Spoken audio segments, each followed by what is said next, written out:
Приветствую тебя, зритель. Ты попал на краткий курс обучения аферистов-наперсточников.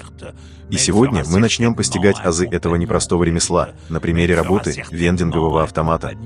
В роли наживки будут выступать украшения-побрякушки, которые так любят вешать на свои рюкзаки туристы, заблудившиеся в наших живописных краях. Данное повествование будет поделено на несколько частей. В первой рассмотрим сами украшения, чё кого, какие бонусы дают и как они работают. Во втором разделе перечислим предметы, с помощью которых эти брелочки добываются.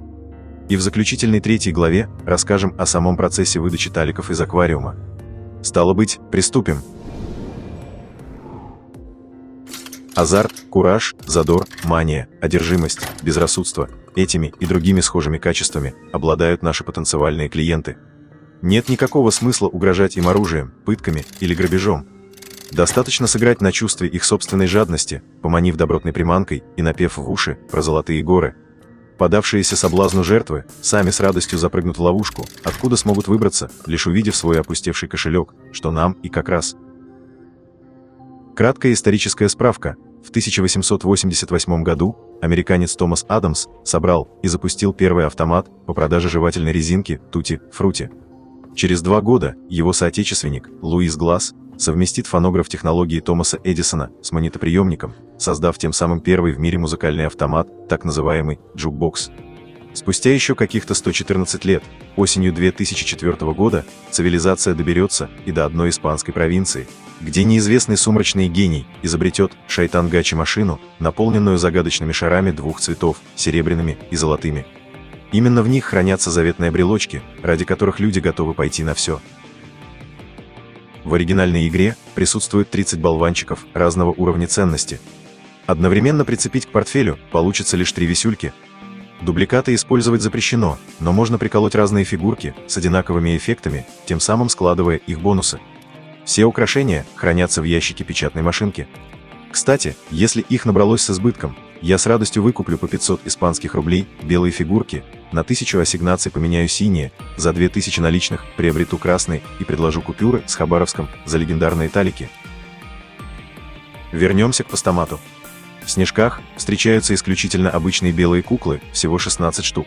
Фанатик Ахи Эста на плюс 10% к хилу зеленой травой, Изабель и его звали не Педро на плюс 30 и плюс 40% к лечению гадюкой соответственно. Хосе и Астарот на плюс 15 и плюс 20% к шансу получить при крафте бонусные патроны пистолета. Эстебан и Щитовик на плюс 15 и плюс 20% к шансу получить при крафте бонусные патроны дробовика. Диего и Луркамен на плюс 15 и плюс 20% к шансу получить при крафте бонусные патроны винтовки. Мануэль, как я буду вилкой чистить, и Засоломель на плюс 15 и плюс 20% к шансу получить при крафте бонусные патроны автомата. Мистер, брось банку в урну, и Толик, я дурак, бросай оружие на плюс 15 и плюс 20% к шансу получить при крафте бонусные арбалетные болты. Алла, я в бар, на плюс 30% к шансу получить при крафте бонусные арбалетные мины. Маша Зайка и Дуэт, Лесоповал, на плюс 15 и плюс 20% к шансу получить при крафте бонусные патроны Магнума. В то же время, в мандаринках спрятаны все остальные брелоки, среди них 8 штук редких синих. KFC на плюс 100% к хилу яичницей, здоровенный ясь на плюс 100% к хилу морепродуктами, Мак Эллиот на минус 40% от цены покупки ресурсов, Мисс Вонг на минус 30% от цены ремонта бронежилета, Лео с травматом на минус 30% от цены ремонта ножей, Лео с базукой на минус 20% от цены обоих РПГ, Лео с обрезом на плюс 40% к цене продажи патронов и Дон Кихот на плюс 20% к цене продажи оружия. Также это 4 красных эпических украшения: Иллюминадос на плюс 20% к шансу крита в рукопашной, Эшли на плюс 50% к хилу зеленой травой, Лавочник на минус 5% от цены тюнинга оружия и Майский жук на плюс 100% к цене продажи любых хилок. И еще здесь 2 золотых легендарных значка: Винни-Пух на минус 1 порох при любом крафте и Легенда спидрана, боевик на плюс 8% к скорости бега. Вместе с выходом расширенного издания игры про красотку Адочку, разрабы добавили 2 платных редких синих украшения: зеленая трава на плюс 15% хила и пистолетные патроны на плюс 30% к шансу получить бонус при крафте. Немного справочной информации по каждому украшению в отдельности. Начнем с бонусов к лечению. Процентная прибавка к действию зеленой травы работает только с одиночным пучком. Увы, никакие смеси не получают повышения эффекта, ни зеленая с красной или желтой, ни двойные, тройные скрутки. Талисман с птицефабрики удваивает отхил, воздействуя на все категории яиц S0, S1 и даже S золотое от курочки рябы. Аналогично ведет себя и сушеная вобла.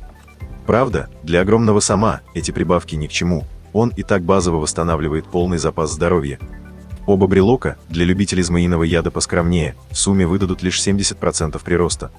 Именно в сумме, ведь если повесить на рюкзак любые два украшения с одинаковыми бонусами, то они сложатся, но не перемножатся, на манер любых эффектов из Elden Ring. Пару слов о крафте в игре. Сразу отметим Gold, брелок с медведем, уменьшающий затраты пороха на 1 единицу при создании любых боеприпасов, включая гранаты. Несмотря на прибавку к шансу выпадения бонусных патронов вплоть до 35%, порой приходится по нескольку раз к ряду пытать госпожу удачу через сохранение загрузку. По ощущениям, выпадение патронов зависит от уже имеющегося их количества в инвентаре. Теперь перейдем к социальным льготам в местных супермаркетах. Озвученный далее прайс применим ко всем сложностям игры, кроме режима упрощенный, где на некоторые позиции сделаны дополнительные скидки. Итак, здесь у нас обменный перечень за лекарства. Вот за каждый патрон. А тут за материалы. Еще можно понизить тариф на ремонт бронежилета и ножей. Преискурант за починку последних зависит от уровня их заточки. Все ценники равны полному восстановлению изделия с нуля. Что касается вооружения, в ваниле представлены 23 единицы огнестрела, включая обе ракетницы. Еще 2 пушки добавили в расширенном издании. Любая рогатка возвращается торговцу за половину базовой стоимости в песетах, именно к этой половине прибавляются 20% наценки украшением с Луисом. Если реализуется пушка с тюнингом, за него вернут деньги, но с удержанием комиссии в 5%. Брелок с торговцем позволяет по-братски оставить эту маржу себе при оплате доработок ствола. Правда, ушлый оружейник все равно нагреет клиента по части эксклюзивных апгрейдов, за которые не предусмотрено вообще никакого возмещения, ни бабками, ни билетами. Весь проданный арсенал можно в любой момент выкупить обратно, но уже без улучшений, голые аркебузы за стоковую цену в песетах. Отмечу несколько исключений: пистолеты «Каратель» и «Матильда» в первый раз приобретаются за шпинели. Также на обе версии гранатомета предоставляется скидка за украшение с Леоном. Ну и раз зашла речь об оружейных доработках, кратко озвучим затраты для каждой единицы. Забегая вперед, скажу, что эксклюзивную доводку можно приобрести за наличку только после полной прокачки всех остальных параметров оружия. Кроме случаев использования донатных талонов, к примеру, дающих возможность сразу со старта вкачать бесконечный боезапас слонобою или томигану. Вдобавок, к некоторым стволам можно приобрести навеску за алые камушки, за исключением 2 экземпляров. Коллиматор для длинноствола можно приобрести за монеты, а переносной рентген достается вообще бесплатно в лаборатории. Итак, список базовых цен на полный тюнинг выглядит следующим образом. Нож боевой, прокачка обойдется в 210 тысяч монет, нож краузера в 263 тысячи и нож идеальный в 260 тысяч. Теперь короткие стволы, полностью модернизированный СГ-09 оценивается в 304 тысячи тугриков, Каратель в 279 тысяч, Red 999 в 384 тысячи, Чернохвост в 401 тысячу, старая подруга Матильда в 368 тысяч, Бабочка в 514 тысяч, Кольт в 505 700, Дамский Сверчок в 540 тысяч и Страж в 321 тысячу. Очередь за дробовиками, для 870-го ценник, 352 тысячи налички, полицейский аналог встанет в 400 тысяч ровно. Гроза, Any Percent, все автобусы, 434 тысячи, и товарищ ALBB, 364 тысячи. И хотя на автоматах не прокачивается скорострельность, зато ценой отыгрались на остальных пунктах. ТМП обойдется в 343 тысячи ассигнаций, МП-5 в 353 тысячи, а метла в 660, мать ее, тысяч. Абсолютный рекорд среди всего огнестрела. И, наконец, винтовки. Преображение М1903 оценивают в 347 тысяч деревянных, скат в 416 тысяч, а знакомую многим М-ку 4.3 430 тысяч. Совпадение? Не думаю. Ах да, еще же есть арбалет. Цена его улучшения составит 299 тысяч вечно зеленых. Для оптовиков сообщаю, что сумма за тюнинг всех 23 куколок составит 8 миллионов 747 тысяч 700 честно заработанных. Не, ну мало ли, вдруг среди нас есть и олигархи.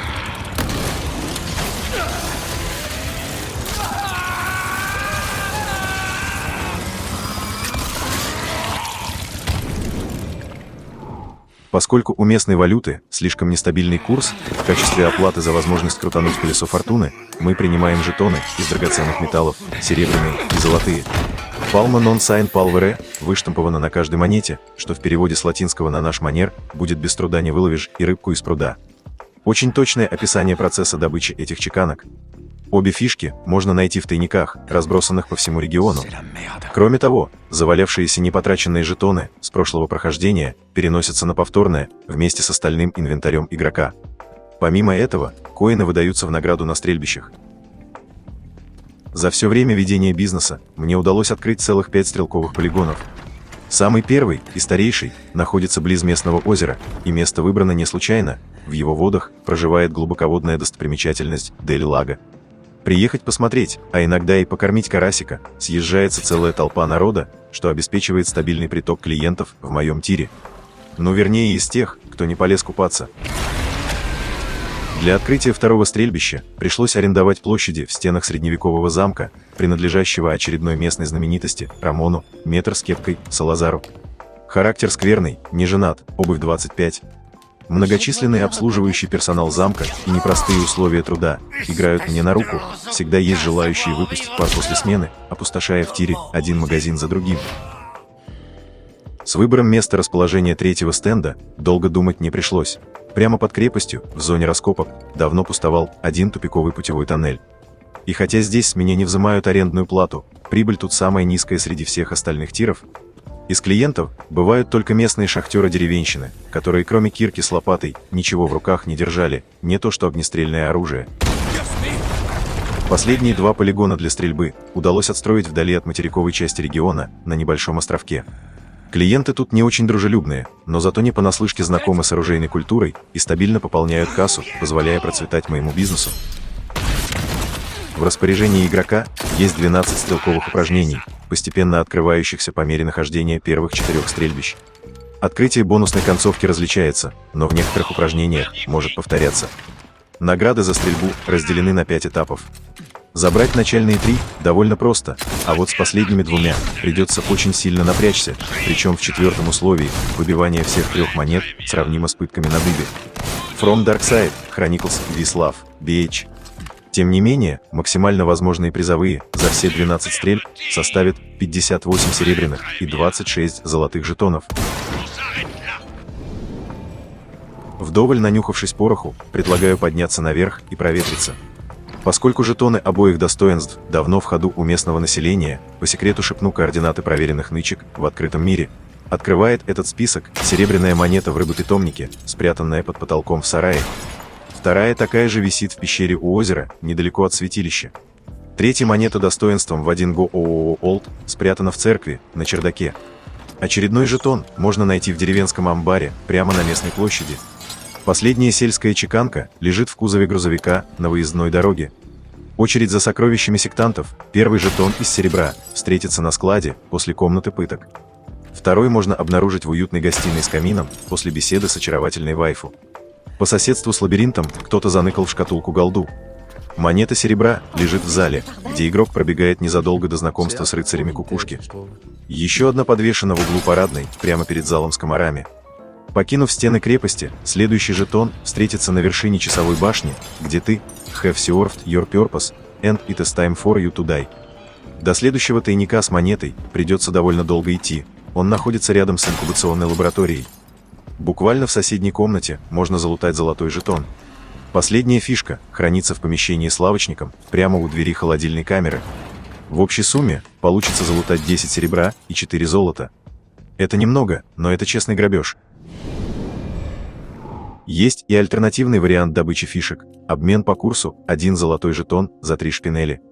Эти красноватые кристаллы можно получить 3 способами. Случайно обнаружить в рандомных и некоторых постоянных уличных схронах, стабильно лутать с почти каждого поверженного Лас-Плагас в рыцарских доспехах, или же заработать в качестве моей оплаты за выполнение скромных поручений. Само собой, всем рекомендую последний вариант. В вашем распоряжении будет 19 заданий разной степени сложности. Если вам не хочется словить спойлеры по сюжету и сайд-квестам игры, рекомендую прямо сейчас перемотать ролик вперед, до следующей главы нашего повествования. Ну, что могу предложить, господа? Вам предстоит побывать в роли искателя сокровищ, дератизатора, дезинфектора, герпетолога, краухантера, расхитителя гробниц, фермера, злого фермера, рыбака,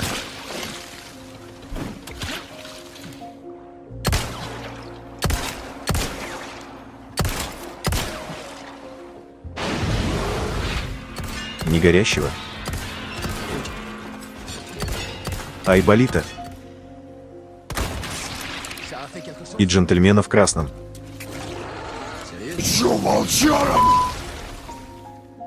Каждый квест привязан к конкретному противнику или предмету в определенной локации. За время путешествия по нашей огромной губернии игрок будет достигать точки невозврата, когда исчезнет возможность вернуться назад и выполнить задачи в областях, оставшихся позади. Увы и ах. Но поскольку я заинтересован в выполнении этих поручений, то, пожалуй, с барского плеча подарю тебе карту со всеми сюжетными, сжигаемыми мостами. Первая геймдизайнерская остановка очка случится в самом конце главы номер 3, как только начнется рыбалка. По ее завершению, игровое время суток сменится на ночь, и будет завален проход на заброшенную фабрику, откуда сбегал из плена товарищ Кеннеди и где выполнялся крысиный квест. -1. Вторая точка невозврата достигается в конце главы номер 4, как только Лео выпустит Эшли из комнаты. После всех катсцен и возвращению геймплея в руки игрока можно обнаружить, что обратный путь к озеру уничтожен, а значит романтическая прогулка на двоих по водной глади не состоится, как и выполнение квестов на рыбу моей мечты. Ползучих ящеров и медальоны в питомнике. В то же время золотое яичко встречается в игре дважды, а значит потерянный экземпляр на озере можно заменить тем, что лежит в цитадели. Главное не забыть. Немного позже, в конце главы номер 5, наш поезд прибудет на невозвратную станцию «Столовка» на перемене. Удачно отбившись от толп оголодавших школьников, игрока выпустят в последний район местного села, оставив позади за закрытыми дверьми квесты на медали. Надгробие и Чихуа-Хуа. Следующая точка невозврата случится аж в конце главы номер 11, в момент нажатия кнопки для отправки вместе с Луисом на лифте вверх. Задолго до этого момента нас ожидает легкая прогулка по замку в очаровательной компании бубнящих гамадрилов в рясах. Можно не заморачиваться и оставить все дворцовые квесты на потом, мы еще вернемся сюда чуть позже. А вот задание в подземельях на разгром ульев летающей нечисти как раз-таки нужно выполнить до той поездки в лифте. Выйдя на свежий воздух, в главе номер 12, перед посадкой в вагонетку канатной дороги, настанет тот самый последний момент закрыть все поручения в цитадели на медали.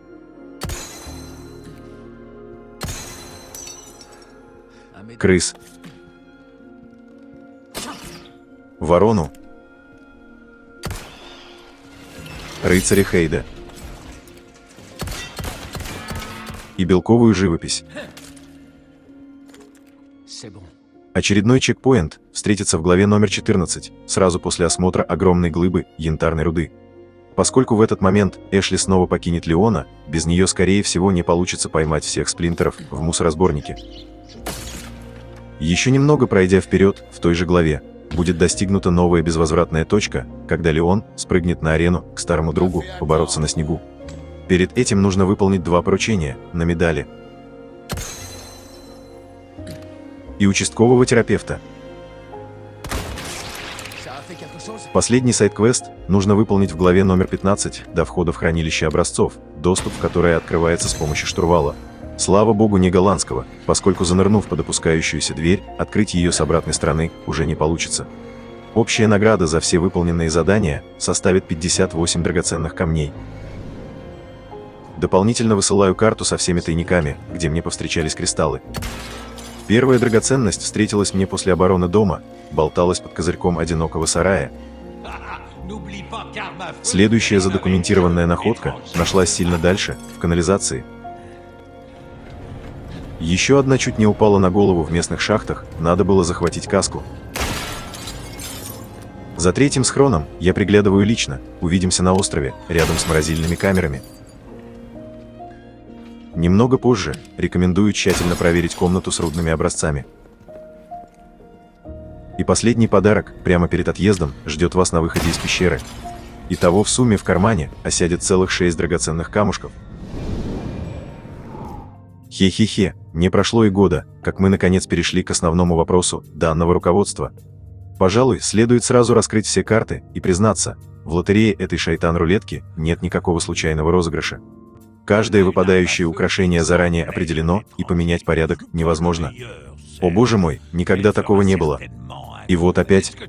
Хотя, если быть точнее, порядок выпадения произвольный, но определяется он единожды, и скорее всего, как захочется вот этому местному господину.